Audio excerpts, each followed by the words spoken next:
Hello, everyone, and welcome again to the Unfound Podcast Channel on YouTube.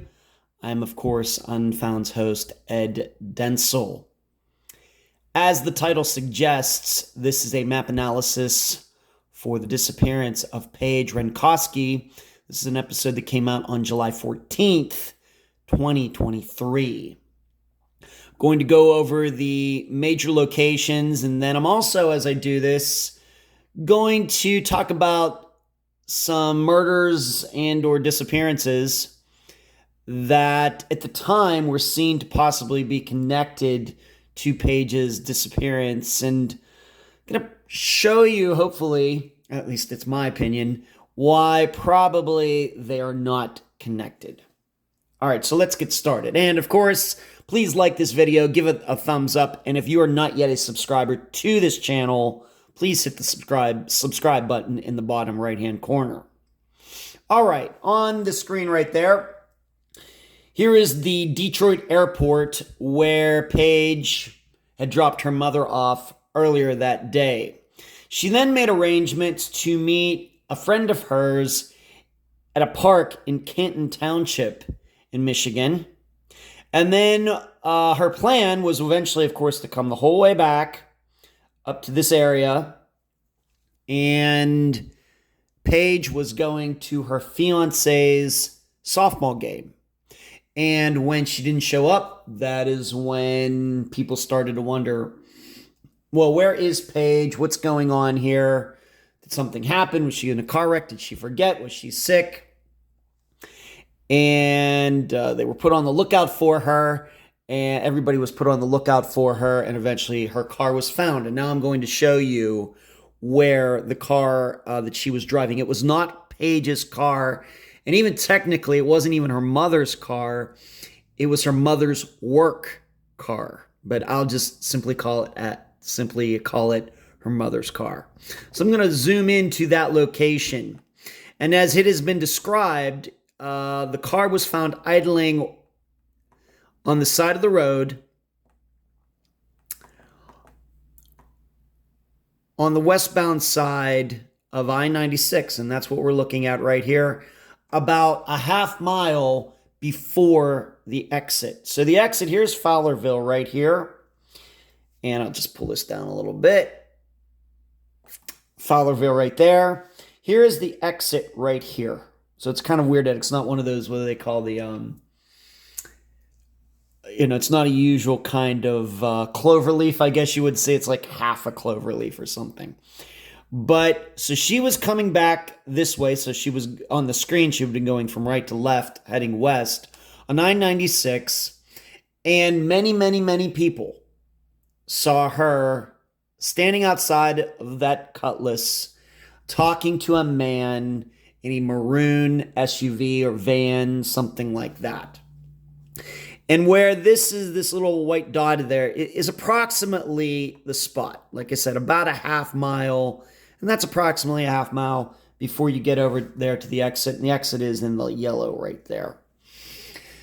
Now you will see, of course, this is in 2023 terms, and we don't have a satellite view to look at it in 1990 terms. But, for example, she was right at the exit. Let's say she had to go to the bathroom. She's coming back. She had to go to the bathroom really, really bad.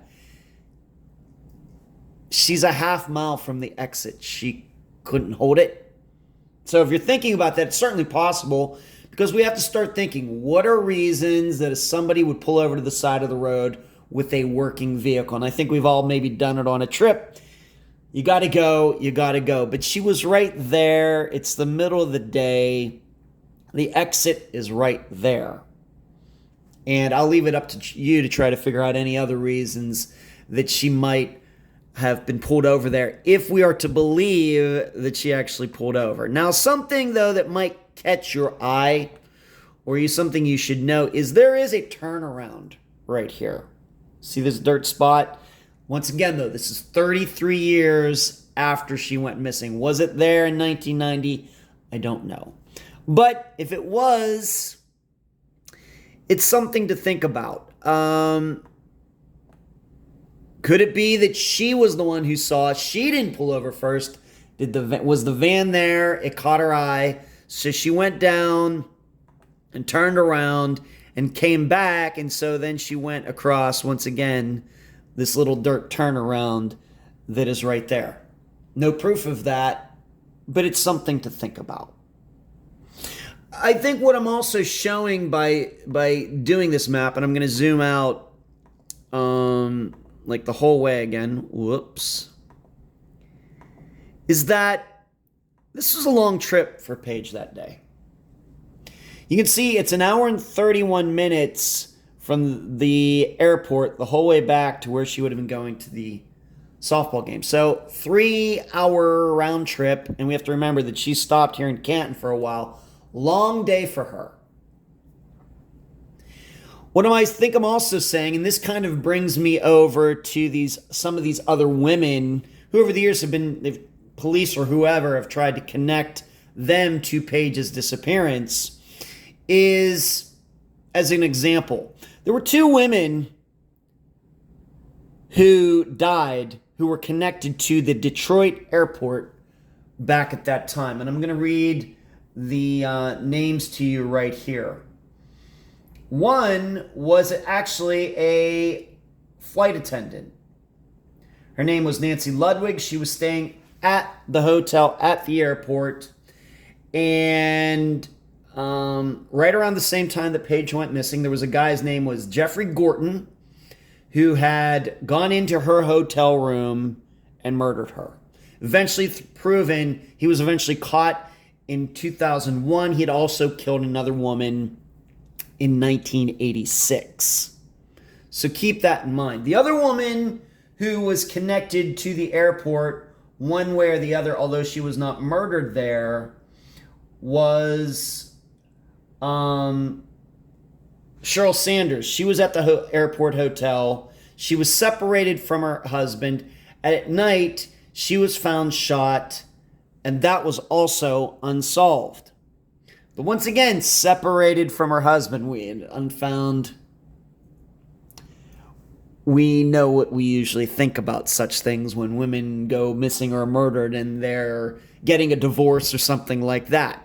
And it makes all the sense in the world. So please keep that in mind. So we have Cheryl Sanders and Nancy Ludwig, who can be connected to the airport at the time and ended up being murdered. And you should know Nancy Ludwig, once again, Jeffrey Gorton, was caught in 2001 due to DNA. And Cheryl Sanders, whoever killed her, has gotten away with it to this point. Keep that in mind. But I think what I'm also saying here is that it really challenges my imagination that some killer who was hanging out at the airport really followed her to Canton Township, hung out there for the couple hours that she was there talking to this friend, and then continued to follow her the whole way up to Fowlerville. And that's when the person figured out how he or they were going to pull her to the side of the road. That really, really, really challenges my imagination. You may have a different opinion, but. So there is, though, another woman who is actually connected to very close to this park in Canton Township, Michigan.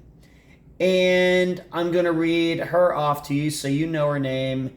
You can look her up. And let me here's my list. I'm going through my list right here.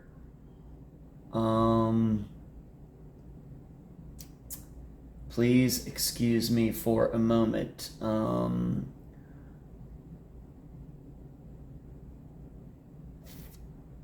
Murdered at the end. Okay. Beverly Wivel. Wivell. Beverly Wivel. She was found murdered not far from this park where Paige met this friend of hers. However, what do you also need to know about Beverly Wivel? She was also going through relationship problems. And she lived in the area, and she was murdered right down the street, not just from the park, but from where she lived. So very much like the woman's name that I just read, Cheryl Sanders, I think we can put those both in the same category, that they were murdered by the men in their lives. So I guess what I'm also saying is I think it is a coincidence that Paige went to the Detroit airport and two women who were connected to the airport got murdered, and then was at this park, and then somewhere around the same time a woman who happened to live near the park was murdered near the park. I believe those are just coincidences. Also, once again, to go back to what I said before, it challenges my imagination that somebody saw Paige talking to her friend in the park, and then decided to stalk her the whole way up here onto the highway for all that time, like an hour or whatever it would have been, to then finally pull her over. That just seems really, really, really unlikely. So, something for you to think about, but that is the map for the disappearance of Paige Renkoski. As the title suggests for the episode, this is one of a kind. It's a unique set of circumstances that put that car idling on the side of the road there with all of her stuff in it, no signs of violence. And it's a lot to ponder. But I do not believe that Paige went missing because she was at that park or at the airport that day. Thank you for watching. Please give this video a thumbs up. Please subscribe. And I will talk to you again very soon. Thanks.